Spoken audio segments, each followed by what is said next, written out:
ঈসা রুহুল্লাহর উম্মতরা বলল, হুজুর নূহ নবীর 3টা 4টা সন্তান ছিল, হাম সাম ইয়াফেস কেনান, হাম সাম ইয়াফেস কেনান, হাম সাম ইয়াফেস কেনান।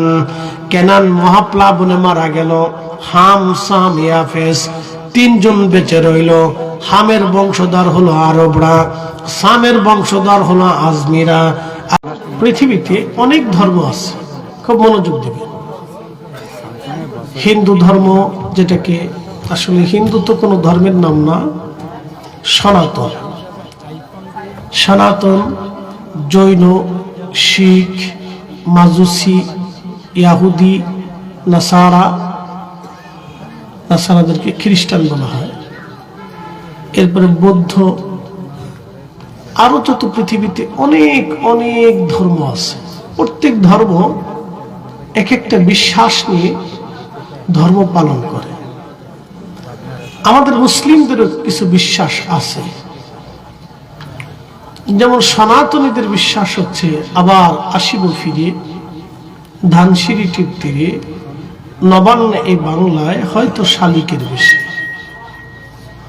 তাদের বিশ্বাস হচ্ছে আমরা পৃথিবীতে আবার ফিরে আসব, হয়তো পাখির বেশে, না হয় পশুর বেশে আমরা পৃথিবীতে ফিরে আসব। এটা হচ্ছে তাদের এক ধরনের বিশ্বাস।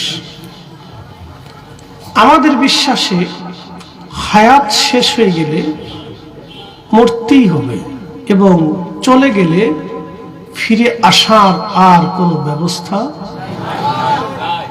একসাথে বলে, জোরে বলে, وَلَن يُؤَخِّرَ اللَّهُ نَفْسًا إِذَا جَاءَ أَجَلُهَا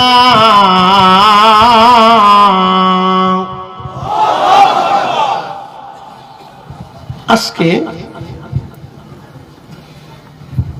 জুমার রাত। পৃথিবীতে যতগুলি দিন আল্লাহ দিয়েছেন, সাইয়্যিদুল আইয়াম, দিনের সর্দার। ইয়াহুদের নিয়েছে শনিবার, খ্রিস্টানরা নিয়েছে রবিবার, আর আল্লাহ আমাদেরকে দিয়েছে শুক্রবার, জুমার দিন। পৃথিবীর কোন উম্মতকে আল্লাহ জুমা দেননি, আল্লাহ আমাদেরকে জুমা দিয়েছেন। শুধুমাত্র এই উম্মতকে আল্লাহ জুমা দিয়েছে। জুমার শুধু একটু ফজিলত বলি। আপনি মসজিদে জুমার নামাজ পড়ার জন্য বাড়ি থেকে গোসলাদি করে পবিত্র হয়ে সুন্দর পোশাক পরে সুগন্ধি মেখে বের হবেন। ধীর স্থিরতার সাথে আপনি মসজিদে ঢুকবেন,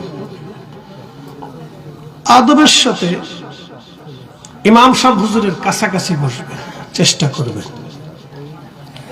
খুব ধীর স্থিরতার সাথে খুতবা শুনবেন, ধীর স্থির ভাবে নামাজ পড়ে আবার পায়ে হেঁটে হেঁটে বাড়িতে আসবেন।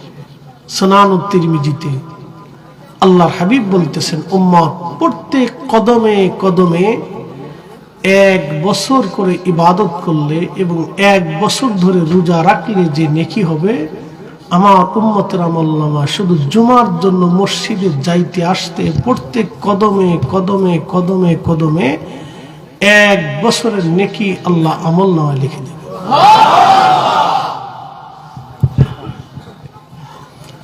আপনার বাড়ি থেকে মসজিদ পর্যন্ত যদি 400 কদম হয় তো 400 বছর, যদি 1000 কদম হয় 1000 বছর, যদি 200 কদম হয় 200 বছর, যদি 500 কদম হয় 500 বছর। জুমা একদিন, কিন্তু সওয়াব হবে 500 বছরের, যে অন্য কোন নবীর উম্মতের ভাগ্যে জুটেই নেই।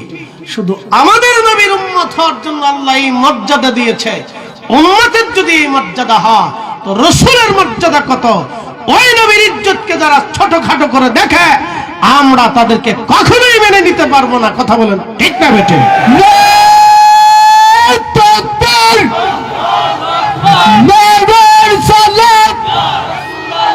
আল্লাহ সুন্নাত ওয়াল জামাত জিন্দাবাদ।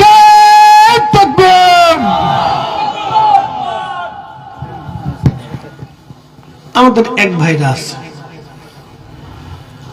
আমিন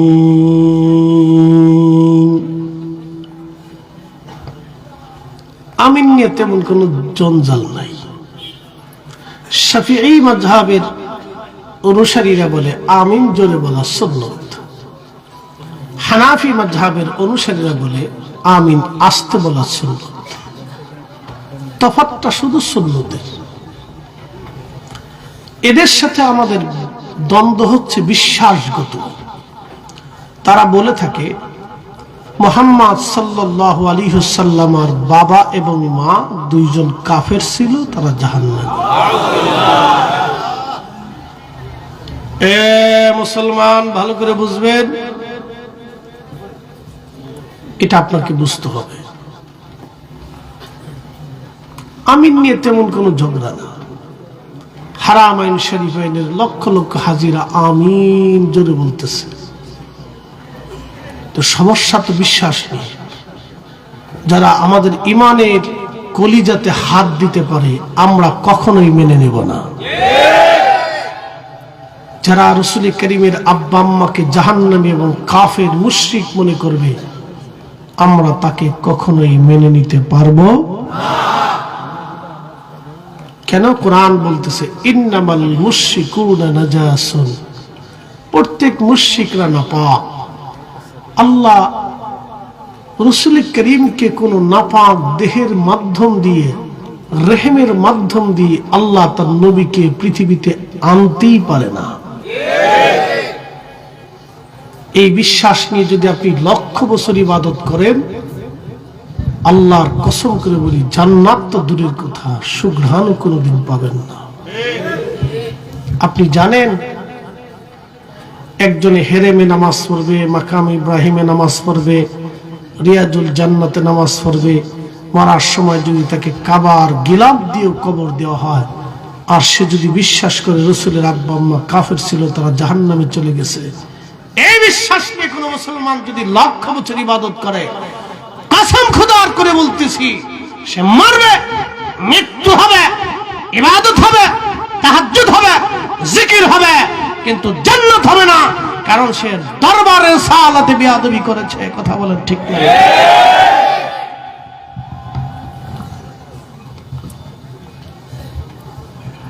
আমার বিষয় দিয়েছেন হাসর। হাসরে চলে যাচ্ছি, কত কঠিন হবে তাদের জন্য হাসরটা একটু বুঝে যাবে। এদের জন্য হাসরটা কত ভয়াবহ হবে আপনাকে বুঝতে হবে আজকে। ইদাস সামাউ ফাতারাত ওয়া ইদাল কাওয়াকিবু তাসারাত ওয়া ইদাল বিহার।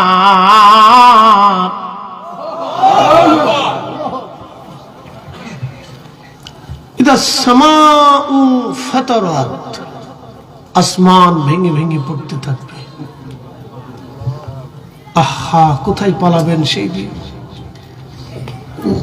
যুবকগুলি বৃদ্ধ হয়ে যাবে, কাঁচা চুলগুলি পেকে যাবে, গর্ভবতী নারীদের গর্ভপাত হয়ে যাবে, কিয়ামতের বিভীষিকা যখন শুরু হবে। পশু পাখি সব, গাছ তরু লতা পাতা সমস্ত প্রাণীকুল একত্রিত হয়ে যাবে, মানুষ বাঘ একসাথে দৌড়াইতে থাকবে বাঁচার জন্য। প্রিয় মৌলভীবাজারবাসী, মাইকের আমার যত দূর পর্যন্ত যাচ্ছে, আজকে জুমার রাত, কথাটা বুঝে যাবেন। কালকে জুমার দিন, আমাদের বুঝা দরকার, জানা দরকার হাসরের ময়দান। আল্লাহর নবী বললেন এতই কঠিন হবে হাসরের মাঠ, এতই কঠিন হবে যখন হাসরের মাঠ শুরু হবে, কিয়ামতের বিভীষিকা যখন শুরু হয়ে যাবে। আল্লাহ বলেন ইদাস সামাউ ফাতারাত, আসমান ভেঙে ভেঙে ভেঙে ভেঙে পড়তে থাকবে।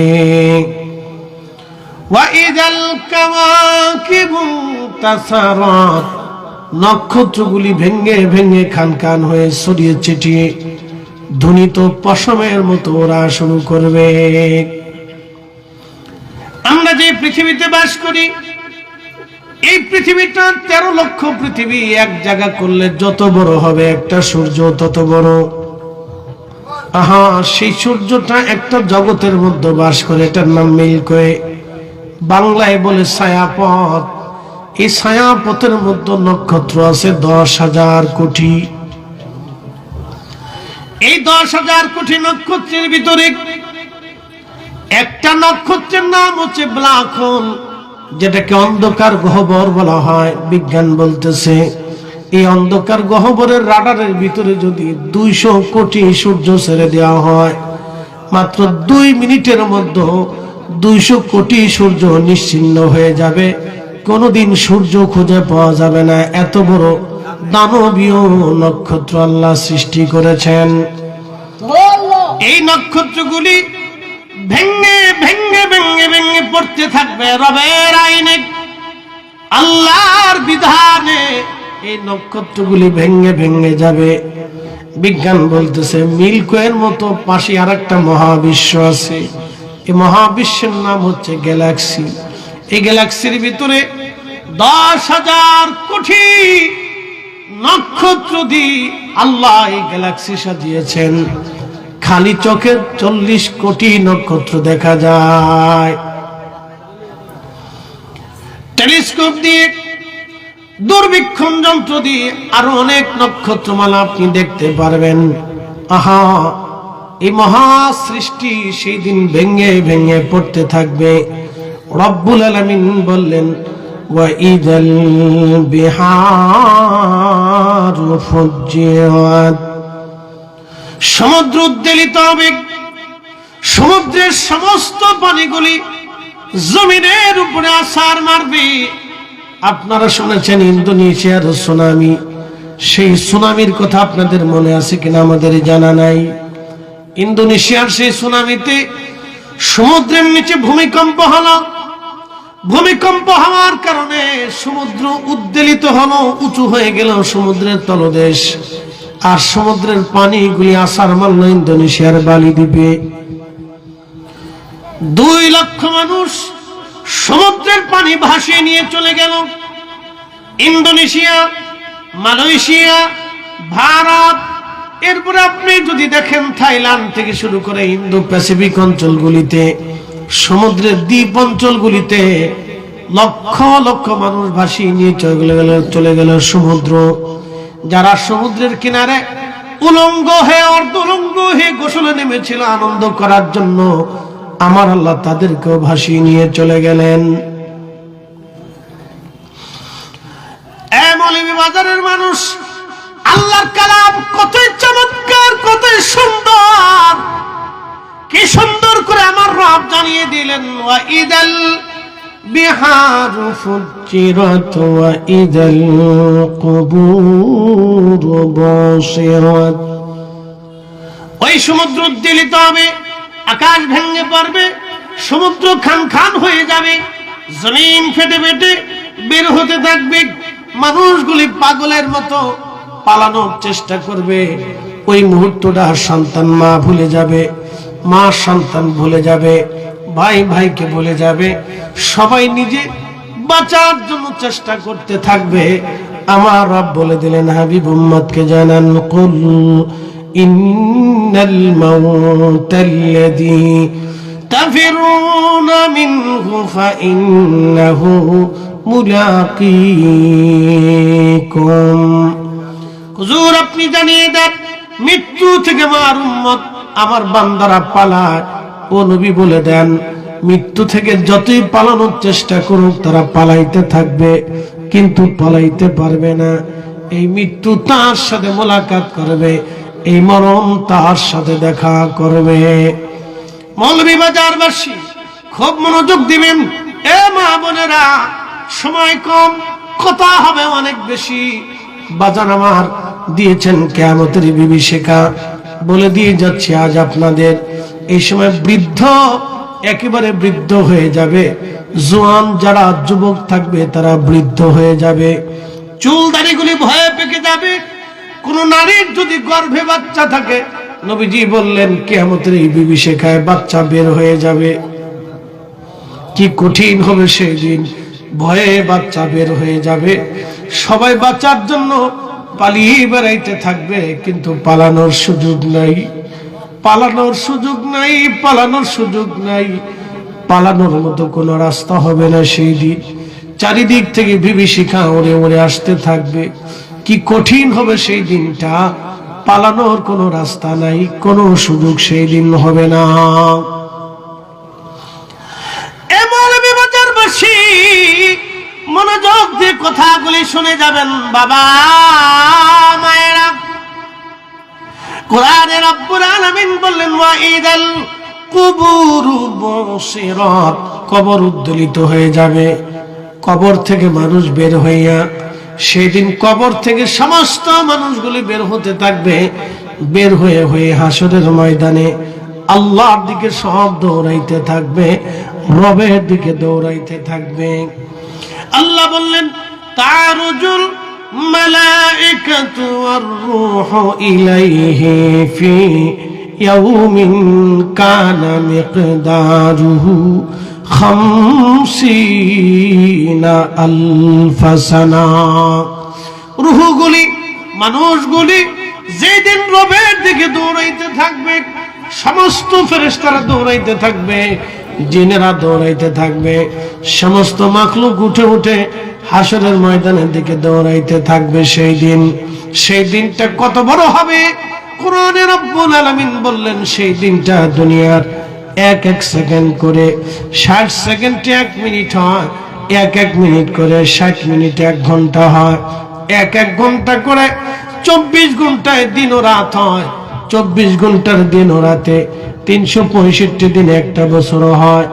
ওই এক এক বছর করে 50,000 বছর এক জায়গা করলে যত বড় হবে, হাসরের ময়দানের একটা দিন হবে তত বড়। হাসরের ময়দানের একটা দিন হবে তত বড়। হযরত ঈসা রূহুল্লাহর উম্মতরা বলল, হুজুর নূহ নবীর 3-4টা সন্তান ছিল, হাম সাম ইয়াফেস কেনান, হাম সাম ইয়াফেস কেনান, হাম সাম ইয়াফেস কেনান। কেনান মহাপ্লাবনে মারা গেল, হাম সাম ইয়াফেস 3 জন বেঁচে রইল। হামের বংশধর হলো আরবরা, সামের বংশধর হলো আজমিরা, আর ইয়াফেসের বংশধর হলো আফ্রিকানরা, এবং ইয়াফেসের বংশধর আর একটা বংশধর হবে ইয়াজুজ মাজুজ। আবার বলে হামের বংশধর সারা আরব, সামের বংশধর হচ্ছে অনারব যারা আছে, আজমি যারা আছে, ইউরোপিয়ান, এশিয়ান মাইনর অঞ্চলগুলি হলো সামের বংশধর। ইয়াফেসের বংশধর হচ্ছে আপনার আফ্রিকান, এবং ইয়াজুজ মাজুজ হলো ইয়াফেসের বংশধর। ঈসা রূহুল্লাহর উম্মতরা বলল, নবীজি আমরা শুনেছি